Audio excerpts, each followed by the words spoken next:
delivering clear, concise, and entertaining content on demand. This is sharpertalkmedia.com. Join the community.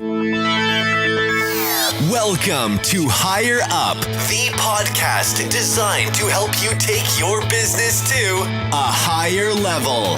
Get the latest news and updates on everything human resources. Unlock the occupational DNA so you can identify, select, develop, and retain top talent.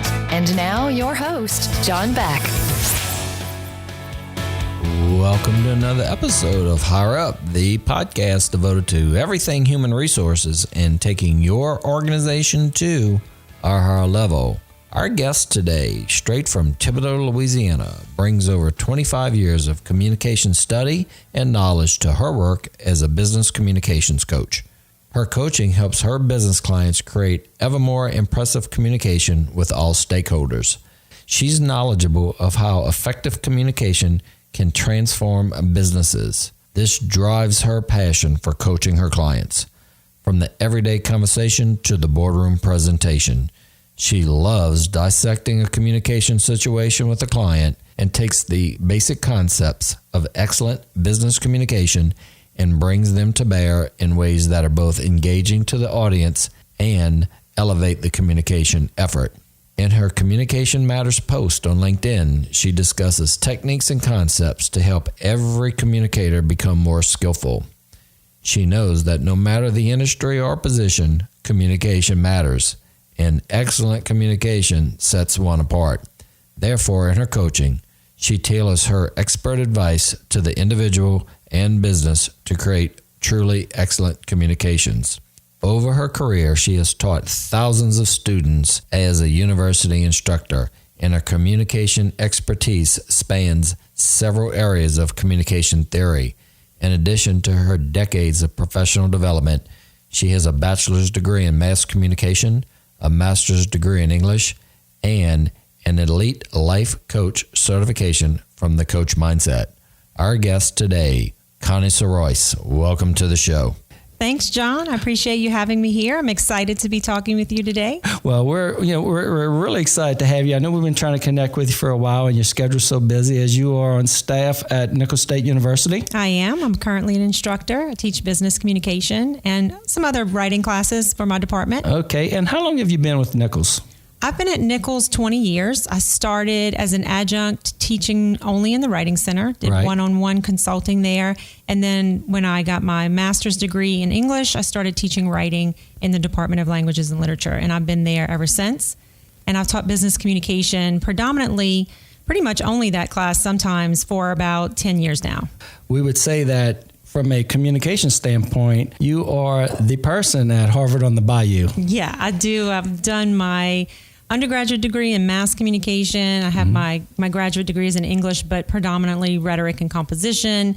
And now I do business communication predominantly. So yes, I've spent a long time thinking only about communication. Wow. Well, we're going to, with no further ado, we're going to jump right into this topic. And I know a lot of our audience is excited to hear about this, something that is basically the foundation block of everything in business. Where can you go if you don't have effective communication? Connie and I had the opportunity to do a pre-show chat. She brought up a topic that just resonated with me, which is self-communication. Yes. Right? Self-communication.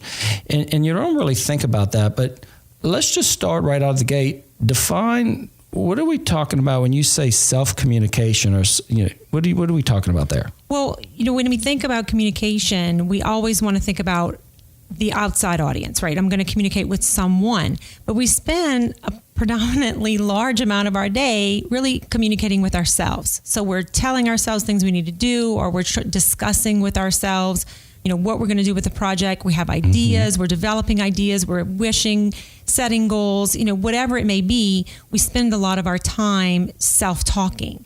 Sometimes we pay attention to that self-talk. So sometimes we're doing it intentionally and we're thinking through an idea. Right. But a lot of times we don't really pay attention to that self-talk very much. And that's where really communication development maybe on a personal level may come in, so that you're more mindful of your communication with yourself. And you're not just letting that happen and not really paying attention to what happens.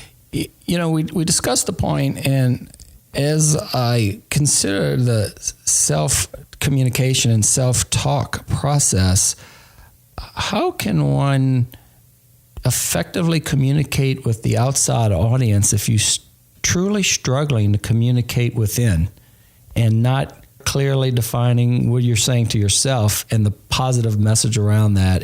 You brought up a point of what you call the big four. Mm-hmm. And so when we talk about the big four, let's name those four and then take each one and maybe run through that for the audience. So let's talk about that. Sure. When I work with clients on communication, outward communication, I really focus personally on 4 areas because I'm most passionate about daily communication. So my biggest passion is what we do day in and day out every day. And there's so many areas of communication, but that's the one we deal in the most. I mean, it's what we do from the time we wake up to the time we go to sleep. It's what we're doing.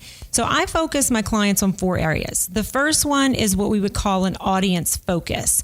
Some business experts call it the you attitude. Right. That can get a little confusing because when we say you, we think like you, us, but it's really you, the audience. Mm-hmm. So I call it audience focus, and I find that kind of helps people really put their mind in the right place. The second area is to communicate positively. So in almost every instance, you are looking for the positive way to communicate, even if the situation is negative. Right. You're wanting to focus on what's the positive. So if I can't return that dirty shirt, right, because I dirtied it, what can the customer do? You can get 20% off your next purchase because you're a loyal customer. Right. So that's really the second big one. The third one is to be conversational in our communication with people. So we want to really sound like we're talking. We don't sound stuffy when we talk to people. And when people do sound stuffy, we don't really want to talk to them again. Right. So you want to have a real conversational tone and feel. Mm-hmm. The fourth thing is clarity and conciseness. It's kind of 2 in 1, but I feel like they go together. Not conciseness in how few words can I say it in, but conciseness in what do I absolutely need to have here and what can be left out so that the message is clear, but I don't waste anyone's time.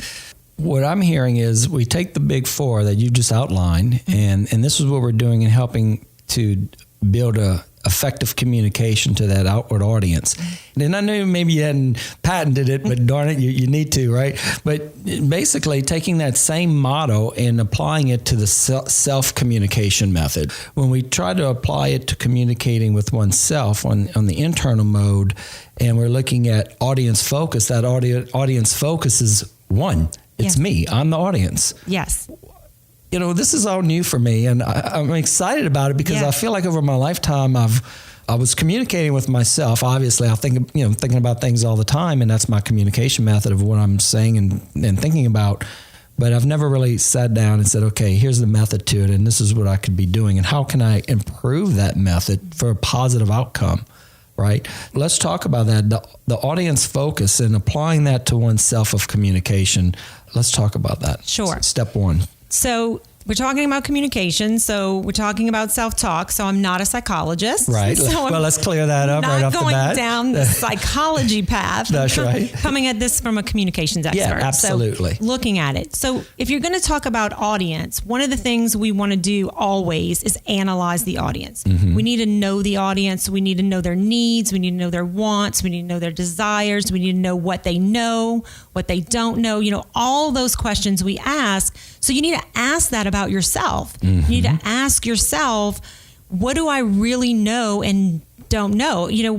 We want to know more than what we know, right? Right.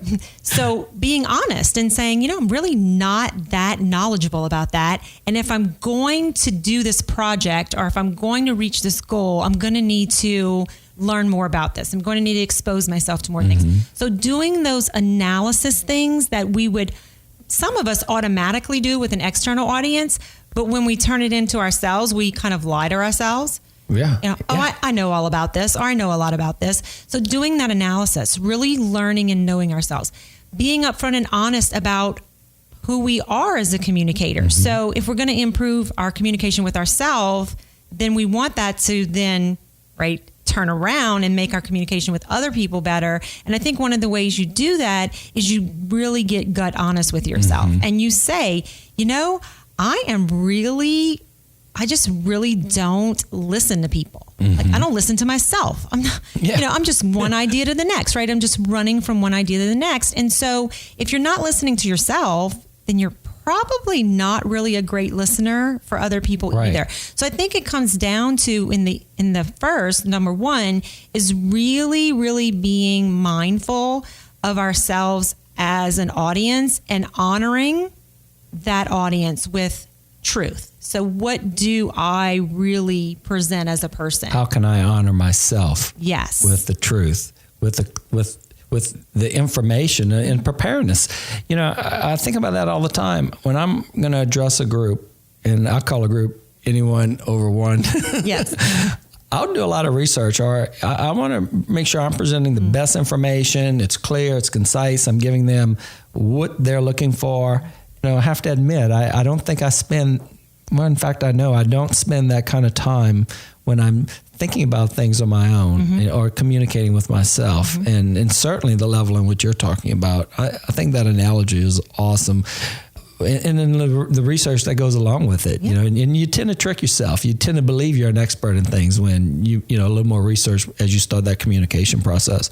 I hope you're thinking about the title for the book. No, yeah. And I want to forward in there. I want a little note. I'm going to put a little acknowledgement to John. In there. Yeah.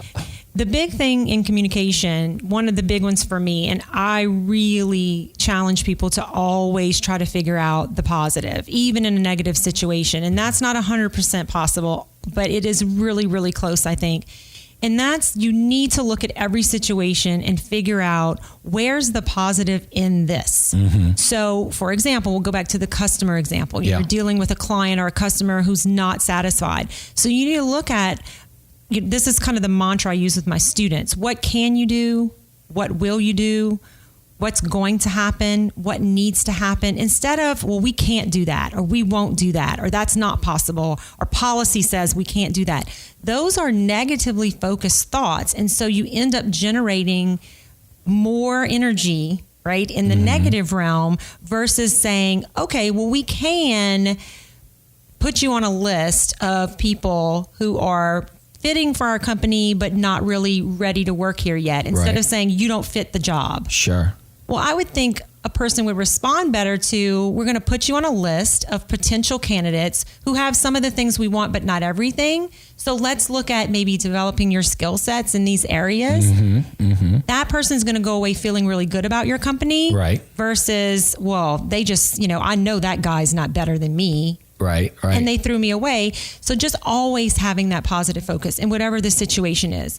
That's really key outwardly. So let's reflect that inwardly. Right. So what are we doing to ourselves when we communicate? Am I saying I'm too busy all the time? I don't have time for all of this. Oh goodness, one more thing that someone expects me to do. I can't possibly. That's all negative.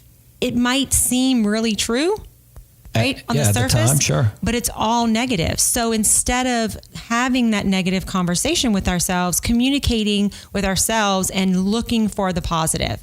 So there's a lot on my plate today. What are the two things that need to happen above all else? Let me focus on those. I'm going to get those done today. That's still really saying I'm really busy. Yeah. But it's saying it in a way that communicates that you have an ability and you're going to get something done and that's going to happen. So just flipping that around. Yeah. Positive self-communication. And a lot of people suffer from that negatively. As we were talking earlier, you had mentioned an accounting executive, for example, someone who's just phenomenal at what they do, but they struggle in another aspect of their life. And we all wonder, how can that be? Because they're so successful at what they do. So when you look inward, out from the outward looking in at them, you're like, gosh, they're so successful. How can they not, really, really strive in this particular area, whatever it may be? And then you see where that internal struggle may be, where they're not having that positive communication in that area, in that one area, which goes into the whole conversational piece of with self. Let's kind of dive into that section. So I would say here, probably what fits the best, because in business, so what I mentioned earlier is you want to sound like you're having a conversation with people, and social media makes that ever more noticeable. We want to sound like we're talking with people. But I think when you flip it to yourself, what would be most prominent is, are you listening to yourself? Because when you have a conversation, there has to be listening. Right. I can't have a conversation with someone if they're never listening to me. We may seem like we're having a conversation, but we're not really having a conversation. The person is talking at me. Right. So the same thing with yourself. If you're going to improve your communication skill set, and we're going to start with looking at how we communicate with ourselves, are you really listening to what you're saying? Are you really having a back and forth? Well, is that really true? I'm telling myself this, or I want this goal. I've said over and over again, I want to reach this point in my business, but am I really listening to what I'm saying the rest of the time to know that I'm never going to reach that goal if I don't get this accomplished first? So it's possible that your own self could be a horrible listener. Yes. I think sometimes we're our worst listeners because we don't often, John, I don't think we often want to hear what we have to say to ourselves. Right. It's very difficult to admit that you're not where you want to be. You're not doing what you want to do. You're not as happy as you think you should be. You're not as productive as you think your boss thinks you should be. Those are hard things to say to yourself. Right. And so I think we don't listen sometimes because we don't really want to hear what ourself has to say. And you would see having a back and forth with that. In other words, as I'm thinking about these things and having that self conversation, and I really feel like I need to do X, Y, or Z, and I might come back in my mental conversation and say, well, here's some obstacles that may be preventing that. You're just having that full-blown conversation from both ends of a spectrum. It makes it sound kind of crazy. It does. Yeah. But it doesn't. Sounds, as you're talking about it, I'm like, oh, that sounds like we're kind of crazy. It happens all the time. And I mean, unless we're both sitting here, we're both a little crazy. Of course, being some of the lines of work we do, maybe we are. I don't know. But I do that all the time. I do. Yeah. And I weigh things out. The thing is, I don't think I've ever thought about it till I sat down with you today. Sometimes I do it out loud, which is really concerning to the people around you because they're like, what did you say? Oh, no, I was talking to myself. But I think that that's something we need to do honestly. Again, going back to the first point, right? The audience point. It all has to really derive from a core sense of being honest with yourself. You have to be honest in that conversation. So if you're just talking to yourself to try to convince yourself of something that doesn't exist, then that's defeating. Yes. That's negative. So again, not just the 4 parts, right? But the 4 parts in a very honest, upfront. You're talking to yourself. No one else is around. That's Be right. honest. Yes, right? you can. And then fix it if you don't like what the honesty is telling you. Right. If you're not as knowledgeable in an area as you thought you were, fix it. And that talk with yourself will give you a chance to say, you know what? I want to know more about this, but I've not given myself a chance to really know more about this.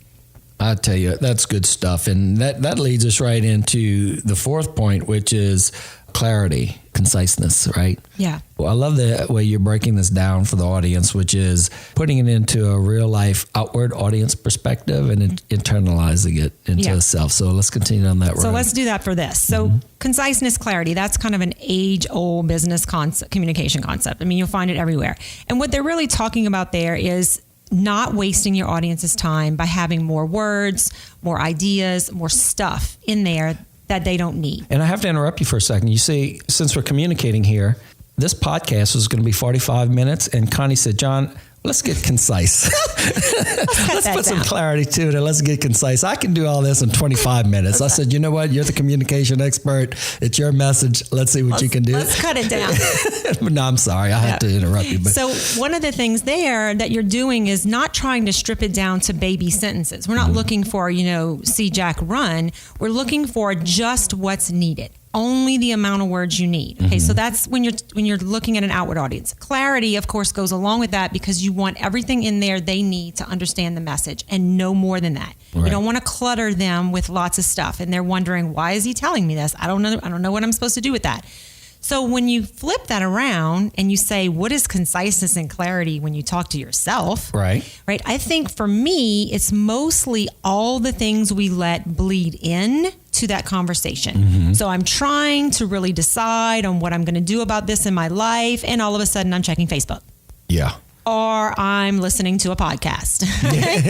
And I really shouldn't be listening to that. Or I'm watching a video or something funny came on, the television and I've gotten distracted, or I think that I'm going to do something business-like and I'm going to check my email, right? And then 5 emails later, I'm not really doing anything that is productive. I've cluttered up my thinking, right? My self-conversation with all of these things that aren't concise and they aren't clear and they're not helping. So it's a little different maybe than what you're thinking about when you think about outward conciseness and clarity, but still the same concept. Right. How do you clear out the clutter? How do you clear out what's unnecessary? How do you really focus in? And there are experts galore, right? That'll teach you and tell you how to focus your energy so that you're doing one thing, because we don't multitask as much as the young generation likes to think they do. Our brains don't multitask. So if I'm going to have a genuine, real conversation with myself, I can't also be thinking about what I'm going to cook for supper. That's not a clear, concise conversation. Right. If I can get better at communicating within, it's got to affect you on the outside. It's got to help you get more clear, concise. And if you can learn to communicate to yourself properly and effectively, you certainly can. It can help you on the outside. Yeah, absolutely. Yeah. And the 4 concepts we're talking about, the things we're talking about doing, we do them all the time, maybe not super effectively, but we do them all the time externally because, there's another person. So we're concerned about that person, what that person thinks about us, what that person's whether they're going to like us or want to use our services. So we are more intentional typically because we feel like there's a feedback, right? That person's going to, but it's the same with us. We have that same feedback loop. Right. And if we consistently aren't doing a good job communicating with ourselves, then we're, like you said, more than likely, probably 100% affecting our conversations, communication, interaction, relationships with other people. Now, so this, the internal or self-conversation topic, I think is something that we can continue to explore over time, because I hope Connie had a good drive in from Thibodaux, Louisiana to our studios, because we're going to expect her to make the drive in. It was again. a great drive. It's pretty easy. One straight shot. Oh, you like that, huh? You probably didn't even have to get off the main road. I Right? didn't. Right out of your driveway straight here. Okay? Exactly. So fantastic. We have some time, and there are some just good general topics I'd like to cover, and just a couple questions, since not every day I have a communications expert in the house. So I could see their eyes up in their head over to a particular area. I'm talking with them, and they're thinking about what to say next instead of focusing on the conversation at hand. Yeah. I think that's a typical, you see a lot of that, isn't that something more common than not? What you're seeing there is listening. And honestly, we're horrible listeners. Most of us are really horrible listeners. We, in a 10-minute conversation, research shows we remember right after. We talk for 10 minutes, we walk away, we remember about 50% of it. Yeah. And if you give us a few hours, it dwindles down to like 25%. Wow, so you walk it away with. And with the kicker, here's the kicker. Of the 25% you remember, only 60% is accurate. Wow. So it's really discouraging. You kind of go, oh gosh, I'm hopeless. But the point there is you have to do something, right? So if we're just inherently poor listeners, and it's for a number of reasons, John, there's so many distractions. Right. You're not just a businessman. You don't just come here every day and do this, right? You're a father, you're a husband, you're a community member, you're probably involved in other activities. And so we've got a lot of things that our mind is constantly keeping track of. So it's rightfully, we're going to have a lot of distractions. And we talk at a rate of about 150 words per minute, but we can hear like 500 words per minute. Okay. So it's just like boring. So listen to someone talk, because our brain can go a heck of a lot faster, right? So we're listening to that, but we're processing another. Your brain is like, oh, I can do so words. much more. Your brain is happy. It's like, oh, I can do so many more things. And so that distracts you. And so listening, what I tell people, and I've done some workshops with companies on this, you have to internally, let's say within a company, you have to expect people to take notes, to reiterate, it kind of needs to become a company culture expectation. So when I'm talking to John and I'm talking about our sales meeting coming up on Friday, I don't just expect John to be standing there looking at me. I expect John to be jotting down the main points of what needs to happen. Right. And I may even in our company culture expect John to say, okay, Connie, here's what I'm hearing you say you need. You need me to do X, Y, and Z. Yes, but you missed this. So that we're having a conversation and you're actively participating. Engaged, right? Yeah. And that's a big deal. A lot of people feel like they're not paying attention if they're not looking at the person. But if you're writing down what they're saying, you're even more paying attention because you're hearing it and then you're transposing it into written language. So your brain is doubly remembering it, right? You're getting 2 doses of it. Yeah. So that's really important to have. And even if you don't like, let's say I have one guy that I worked with and he's like, I don't like to write while people are talking. I said, okay, so let's think about some things that maybe we could do. And one of the things that we ended up with is he was going to text message because they use a lot of texting. He was going to text message that person immediately following their talk with the main points that he needed to remember. And I said, look, if that works for you, brilliant. And that gives you something tangible to look at. You can go back to the text message because 2 hours from now, you're not going to have any idea. And so it's just finding a way. Yeah. But you're right. We tend to want to formulate our responses before the person's finished. Yeah. And I think some of that, to be honest, and this is not coming from research study, but I think some of it is because we're uncomfortable with a pause. So we feel like if I listen to the whole thing John's saying, then I'm going to have to formulate my response. And that's going to mean I might pause for a few seconds. And that's where the uhs and ums come in. Right. People aren't comfortable with pauses. So I think some of that is just not wanting to not have something to reply immediately. Right. But if you're not listening, you're probably not replying immediately correctly or effectively. Yeah. What I'd like to go into this last portion is, here I am, either an HR executive or professional listening to the podcast today, business owner, what have you. I'm thinking to myself, wow, this Connie Sorois has it going on. I really like what I'm hearing here. Tell us a little bit about how can we get in touch with you? Number one, I know you have a few different websites out there. Are you comfortable in giving those out? Sure. I'm sure. Okay, sure. Great. And any other contact information, just for the audience, we'll have a whole page on the site, hrhigherup.com. We'll have a profile page with Connie's information on there, ways to contact her, as well as the link to this podcast. And remember, it always can be downloaded directly from the site and on iTunes. So there you have it. Connie, tell us a little bit about your sites that you have. Sure. And maybe a little brief snippet on each one, kind of a teaser to get the audience to go out there and take a look at what you have. Okay.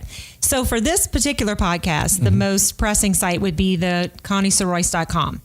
And www.conniesorois.com, SIROIS. You'll see that on John's podcast. Right. And that site is where my communication coaching exists. So it's where you can get in touch with me. There are contact forms, my phone number's there, how to best reach me for questions or needs or an assessment. I do what I call kind of a free consultation where I come in and look at what you're really thinking your problem is so that we can talk about what you might need.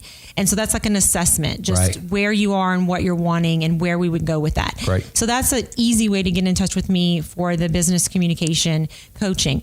When you kind of search for stuff, you may find resetfocus.com. Right. Reset Focus is a parent company. It's kind of where I started my coaching, and it's life and career coaching. So my intent at first was to work kind of in tandem under that parent company, but I quickly realized that it was, I wanted them to be two separate things. Right. So the resetfocus.com is really morphing into just kind of a hub where you can find ConnieSorois.com or the secondary part where I do just life coaching.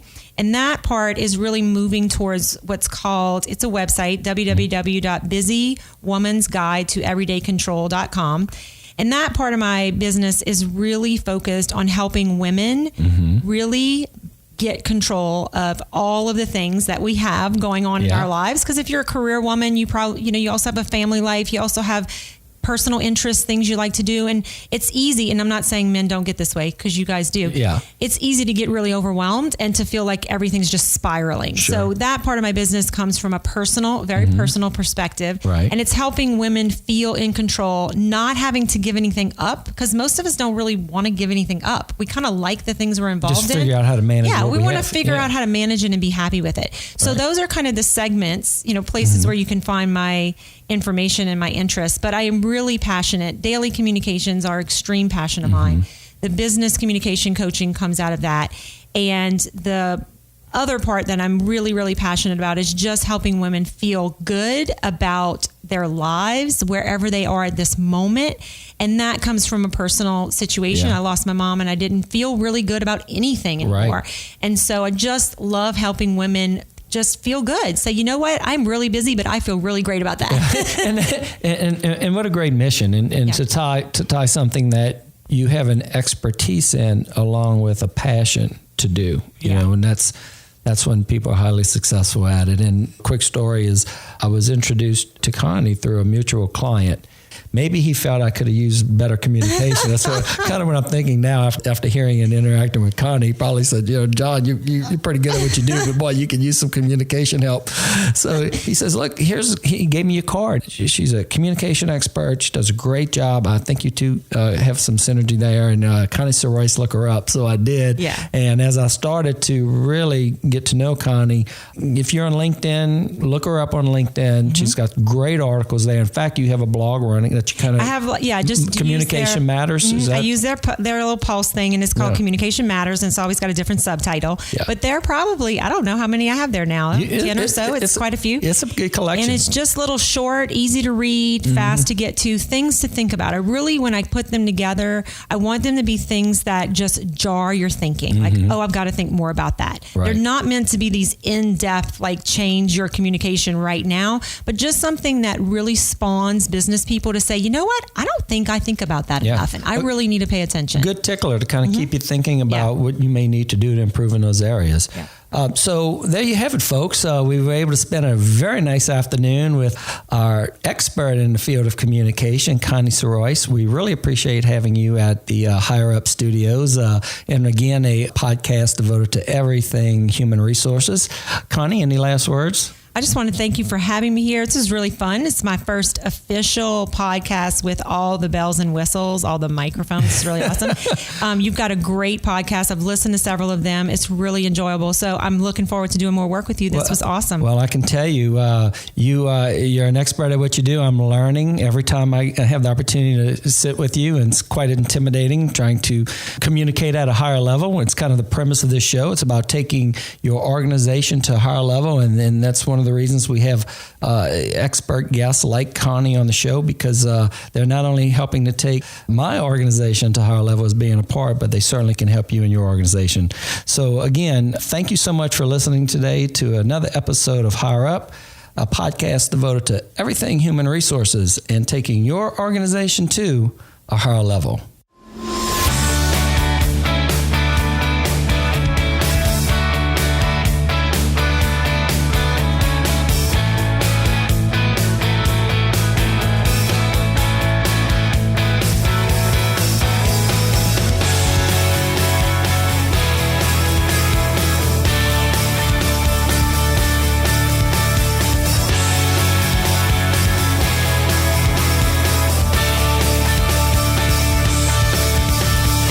Thanks for listening to Higher Up with John Beck. For show notes, updates, and more on how to break the code to unlocking occupational DNA, Join the community at hrhigherup.com.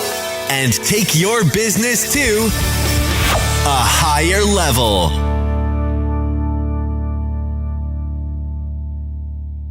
This has been an exclusive production of SharperTalkMedia.com. Join the community.